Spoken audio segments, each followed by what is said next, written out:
صلاح الدین 2 لاکھ فوج کے ساتھ اردن پار کر چکا ہے۔ فاتح بیت المقدس سلطان صلاح الدین ایوبی رحمۃ اللہ علیہ۔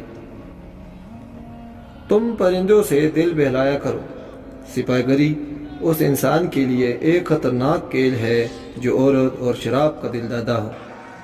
یہ تاریخی الفاظ سلطان صلاح الدین ایوبی نے اپنے چاچا زاد بھائی خلیفہ صالح کے ایک امیر سیف الدین کو لکھے تھے۔ ان دونوں نے صلیبیوں کو درپردہ مدد و زر و جوہرات کا لالچ دیا اور سلطان صلاح الدین ایوبی کو شکست دینے کی سازش کی۔ امیر سیف الدین اپنا مال و متاع چھوڑ کر بھاگا۔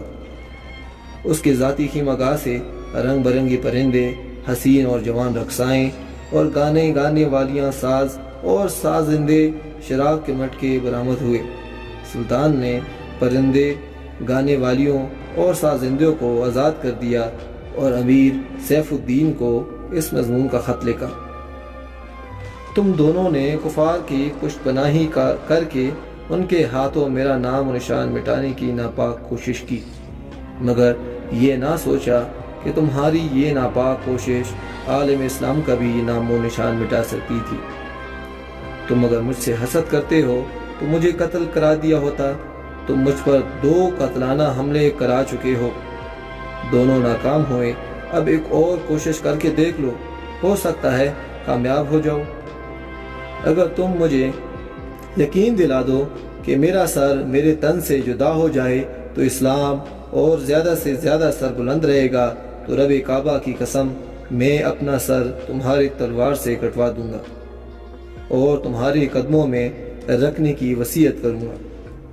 میں صرف تمہیں یہ بتا دینا چاہتا ہوں کہ کوئی غیر مسلمان کا دوست نہیں ہو سکتا۔ تاریخ تمہارے سامنے ہے، اپنا ماضی دیکھو۔ شاہ فرینک اور ریمانڈ جیسے اسلام دشمن تمہارے دوست اس لیے ہیں کہ تم نے انہیں مسلمانوں کے خلاف جنگ میں اترنے کی شے اور مدد دی ہے۔ اگر وہ کامیاب ہو جاتے ہیں تو ان کا اگلا شکار تم ہوتے اور اس کے بعد ان کا یہ خواب بھی پورا ہو جاتا کہ اسلام صفحہ ہستی سے مٹ جائے۔ تم جنگجو قوم کے فرد ہو، فن سپاہ گری تمہارا قومی پیشہ ہے۔ ہر مسلمان اللہ کا سپاہی ہے، مگر ایمان اور کردار بنیادی شرط ہے۔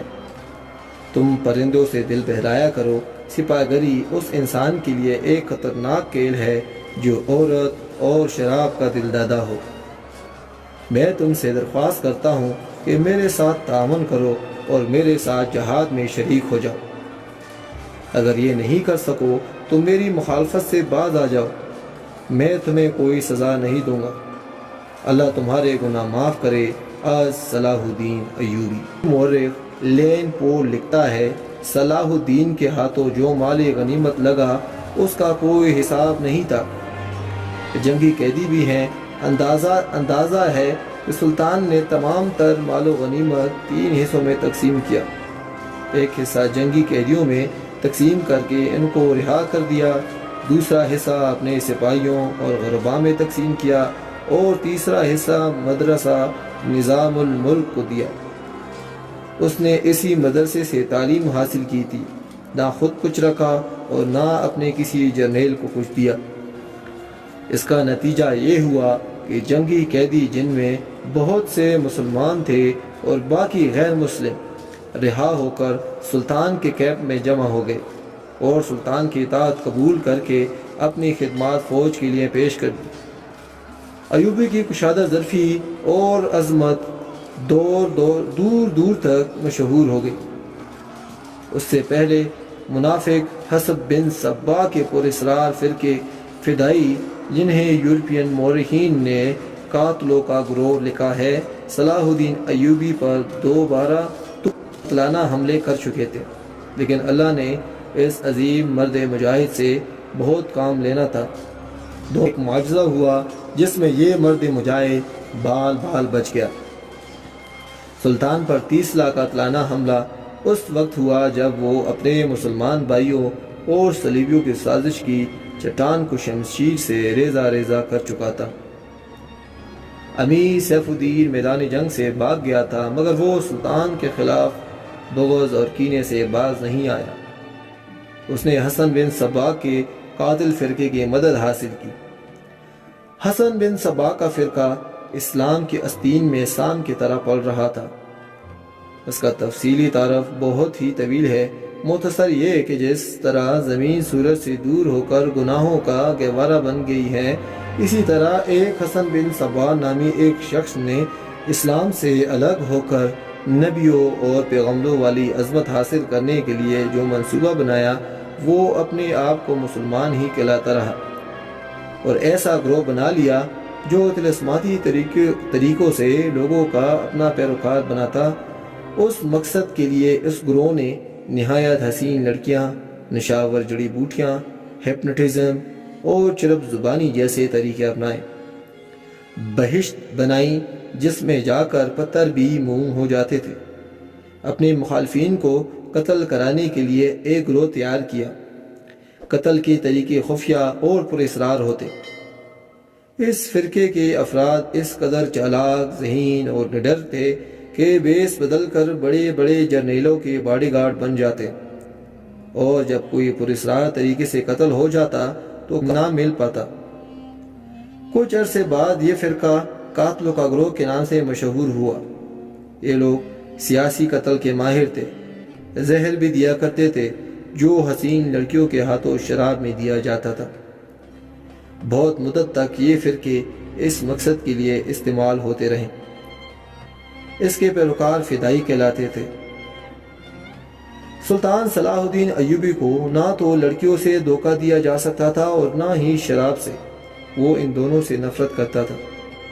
سلطان کو اس طریقے سے قتل نہیں کیا جا سکتا تھا۔ اس کو قتل کرنے کی یہی ایک طریقہ تھا کہ اس پر قاتلانہ حملہ کیا جائے۔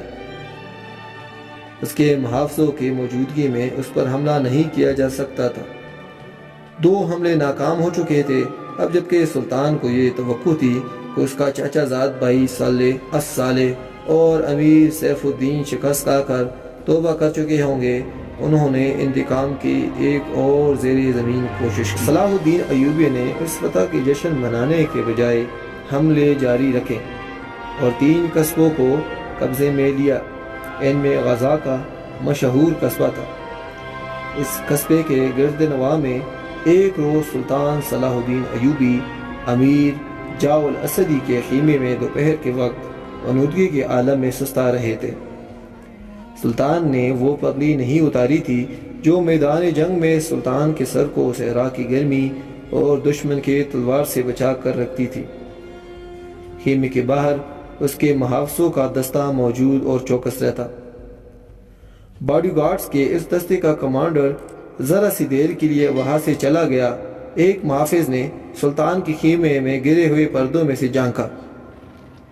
اسلام کی عظمت کے پاسباں کی آنکھیں بند تھی اور پیٹ کے بل لیٹا ہوا تھا۔ اس محافظ باڈی گارڈز کی طرف دیکھا۔ ان میں سے 3-4 باڈی گارڈز نے اس کی طرف دیکھا۔ محافظوں نے اپنی آنکھیں بند کر کے کھولی ایک خاص اشارے کے ساتھ۔ 3-4 محافظ اٹھے اور 2-3 باقی باڈی گارڈز کو باتوں میں لگا لیا۔ محافظ خیمے میں چلا گیا اور خنجر کمر بند سے نکالا، دبے پاؤں چلا اور پھر چیتے کی طرح سوئے ہوئے سلطان صلاح الدین ایوبی پر جس لگائی۔ خنجر والا ہاتھ اوپر اٹھا۔ عین اسی وقت سلطان نے کروٹ بدلی۔ یہ نہیں بتایا جا سکتا کہ حملہ آور خنجر کہاں مارنا چاہتا تھا، دل میں یا سینے میں، مگر ہوا یوں کہ خنجر سلطان کے پگڑی کے بالائی حصے میں اتر گیا اور سر بال برابر۔ عین اسی وقت سلطان نے کروٹ بدلی۔ یہ نہیں بتایا جا سکتا کہ حملہ آور خنجر کہاں مارنا چاہتا تھا، دل میں یا سینے میں، مگر ہوا یوں کہ خنجر سلطان کے پگڑی کے بالائی حصے میں اتر گیا اور سر بال برابر جتنا دور رہا اور پگڑی سر سے اتر گئی۔ سلطان صلاح الدین ایوبی بجلی کی تیزی سے اٹھا۔ اسے سمجھنے میں دیر نہیں لگی کہ یہ سب کیا ہے۔ اس پر اس سے پہلے 2 ایسے حملے ہو چکے تھے۔ اس نے اس پر بھی اظہار نہیں کیا کہ حملہ آور خود اس کی باڈی گارڈز کی وردیوں میں تھے، جسے اس نے خود اپنے باڈی گارڈز کے لیے منتخب کیا تھا۔ اس نے ایک سانس برابر بھی اپنا وقت ضائع نہیں کیا۔ حملہ آور اپنا خنجر پگڑی سے کھینچ رہا تھا ایوبی کا سر ننگا تھا، اس نے بھرپور طاقت سے ایک گونسا حملہ کی ٹوڑی پر دے مارا۔ ہڈی ٹوٹنے کی آواز آئی، حملہ کا جبڑا ٹوٹ چکا تھا، وہ پیچھے کی طرف گرا اور اس کے منہ سے ہیبت ناک آواز نکلی۔ اس کا خنجر سلطان کی پگڑی میں رہ گیا تھا۔ سلطان نے اپنا خنجر نکال لیا تھا، اتنے میں 2 محافظ اندر آئے، ان کے ہاتھوں میں تلواریں تھیں۔ سلطان صلاح الدین ایوبی نے انہیں کہا کہ ان کو زندہ پکڑو، لیکن یہ دونوں محافظ سلطان صلاح الدین ایوبی پر ٹوٹ پڑے۔ سلطان صلاح الدین نے ایک خنجر سے 2 تلواروں کا مقابلہ کیا۔ یہ مقابلہ 1-2 منٹ کا تھا کیونکہ تمام باڈی گارڈز اندر داخل ہو چکے تھے۔ سلطان صلاح الدین یہ دیکھ کر حیران تھا کہ اس کے باڈی گارڈز 2 حصوں میں تقسیم ہو کر ایک دوسرے کو لہو لہان، چونکہ معلوم ہی نہ تھا کہ ان میں اس کا دوست کون ہے اور دشمن، سو وہ اس مارکے میں شامل ہی نہیں ہوا۔